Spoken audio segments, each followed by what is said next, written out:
آپ کے گھر سے ISSB تک کا آپ کا سفر ہم بنائیں گے آپ کے لیے آسان۔ میں فوجی گھرانے سے تعلق رکھتی ہوں۔ میرے فادر ایک پکے فوجی تھے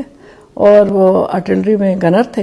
اور ان کے ساتھ ساتھ ہم بالکل فوج میں جیسے ہوتا ہے ہر طرف پھرتے رہے اور فوجی رہے، اور بیسکلی ہم ایک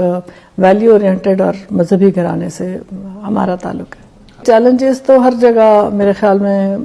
فیمیلز کو آتی ہیں سامنے، اور بیسک ایجوکیشن میں تو کوئی چیلنج نہیں آیا، وہ تو نارملی جس طرح ساروں کی ایجوکیشن ہوتی ہے ویسے ایجوکیشن میری بھی تھی، لیکن پٹھان ہونے کی وجہ سے جس طرح پٹھان فیملیوں میں ہوتا ہے کہ جی جلدی شادی کر دی جائے اور جو ہے نا گھر کے چلا جائے،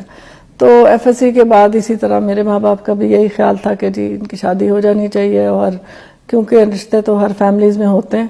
تو لیکن یہ ہے کہ میرا شور شرابہ مچانے کی وجہ سے کیونکہ مجھے پڑھنے کا شوق تھا، اور پھر میں ایک اچھی اسٹوڈنٹ تھی، اس لیے میری میٹرک میں FSC میں بورڈز میں پوزیشنز تھیں۔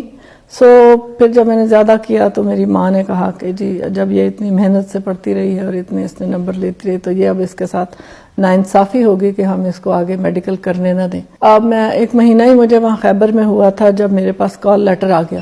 کہ جی آپ سلیکٹ ہو گئی آرمی میڈیکل کالج میں۔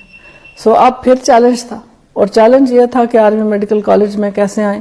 کیونکہ میرے والد سمجھتے تھے کہ جی جو لڑکیاں ہوتی ہیں ان کو پروٹیکٹ کرنا چاہیے، ان کا خیال کرنا چاہیے، آؤٹ آف پروٹیکشن اینڈ لو کہہ لیں، افیکشن کے، کہ وہ چاہتے نہیں تھے کہ یہ ایسے اس میں جائے جہاں اس کو بعد میں نوکری کرنی پڑے۔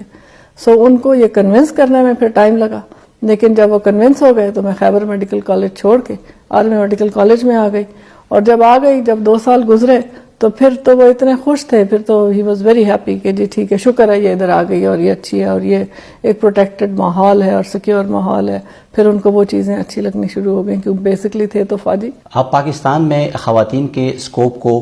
کہاں دیکھتی ہیں؟ بہت آگے۔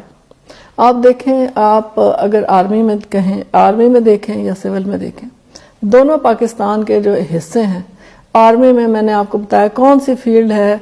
آپ کو ہارڈلی کوئی گنی چنی فیلڈز رہ گئی ہیں جس میں آرمی نہیں ہے، جس میں خواتین نہیں ہیں آرمی میں۔ اگر آپ سول میں دیکھتے ہیں تو آپ دیکھیں آپ کی ہائیسٹ باڈیز کون سی ہیں، پارلیمنٹ ہے، نیشنل اسمبلی ہے، پروونشنل اسمبلی ہے، کہاں آپ کو خواتین نہیں نظر آتی؟ مجھے تو اکثر لگتا ہے خواتین آدمیوں سے بھی زیادہ ہو گئی ہیں۔ یہ بات بالکل طے ہے کہ ایک خاتون کو اپنے آپ کو منوانے کے لیے آدمی سے ڈبل کام کم از کم کرنا پڑتا ہے۔